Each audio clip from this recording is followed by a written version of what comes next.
No one on their deathbed ever says, gee, I wish I'd watched a little bit more television. What do people say toward the end of their lives? What are their regrets? For the most part, it's, I wish I had spent more time with people, with my family, with friends. I wish I had had more experiences. I wish I had traveled. And yet, we're not clear about these goals, so we spend our time on things that don't really matter.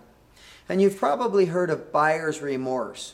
People who wish they hadn't bought something. It's sitting up in the attic. It's sitting out in the garage. I'll bet you've never heard of saver's remorse. Gee, I wish I hadn't saved that money. I wish I had bought something with it. And yet, we blow our money on things that we don't really want, we don't really need, and then we don't have money in the bank. I'm Joe Tye, CEO Values Coach, and your coach for this course on the 12 Core Action Values. And today we're going to cover the first cornerstone of Core Action Value number 9, focus, and that cornerstone is clarity. Being clear about what really matters, about what you really want, about what your goals really are. And let's talk about a couple of core principles. Number 1 is don't chase what you don't really want. How many of us spend time doing things, chasing things that, truth be told, we don't really want?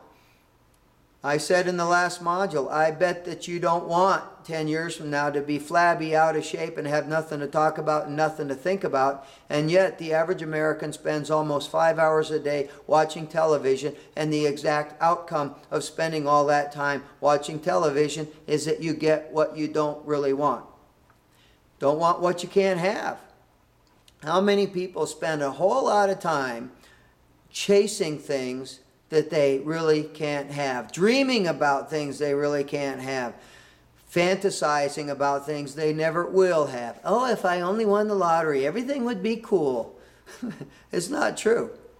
Here's a third principle, and that is focus your dissatisfaction. The more clear you are about what you want, the more your dissatisfaction, your unhappiness with whatever can help you create a source of unquenchable energy. If you are sitting on a thumbtack, what else are you thinking about?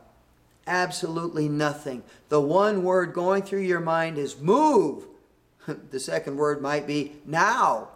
If you only allow yourself to be unhappy and dissatisfied about one thing, being in debt, for example, you don't complain about anything else, how you're being treated, and nothing else. Everything is focused on how do I get out of debt.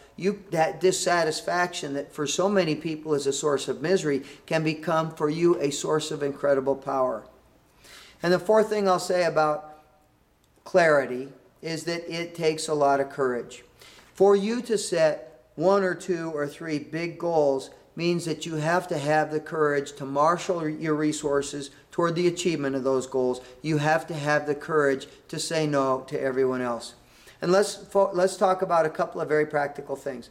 And let's go back to authenticity. When I asked that all-important question, when it comes to authenticity, what would you do if every job paid the same and had the same social status? The answer to that question can help you bring a lot of clarity to your goal setting and to your priority setting in your life. Second practical strategy is this: diversify your skills, but focus your efforts. And here's what I mean by that. You should learn as much as you can. You should develop as many different skills as you can. That's not being unfocused. You put as much good stuff into your mind as you can, and you shake it around and see what happens, all the fermentation that happens up there as ideas start coming together. But focus your efforts on those things that really matter. If you learn a lot of different skills, focus them on how do you get your job done more effectively, or how do you get more satisfaction, more reward out of your hobbies? How do you build more solid relationships? Diversify your training, your skill building, but focus your activities and your efforts on the things that really matter. And what really matters? This is the third practical step, and that is to get clear about what I call your big ticket items. Maybe you want to write a book. Maybe you want to go back to school, get another degree. Maybe you want to get a promotion at work. Maybe you would like to be out of debt and reasonably financially independent. Those are big ticket items.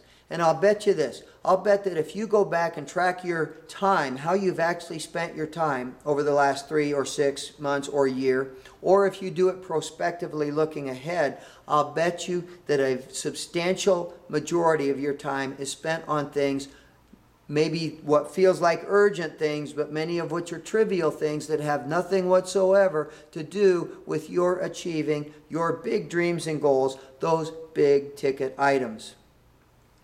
And that gets me to the last comment that I want to make on this, about being clear about what really matters. And it goes back to something I've talked about earlier, back in core action value number 1, authenticity, having to do with setting your dreams and your goals. And that is this: do not cheat yourself by settling for anemic dreams and goals. If you get yourself clear about what really matters, and if you're willing to concentrate your resources on those things, you will be astonished at what you can achieve. And that is the next cornerstone we're going to cover. Once you get clear about your goals, your big ticket items, about what really matters, be willing to concentrate your time, your energy, your money, all of your resources on getting those things done.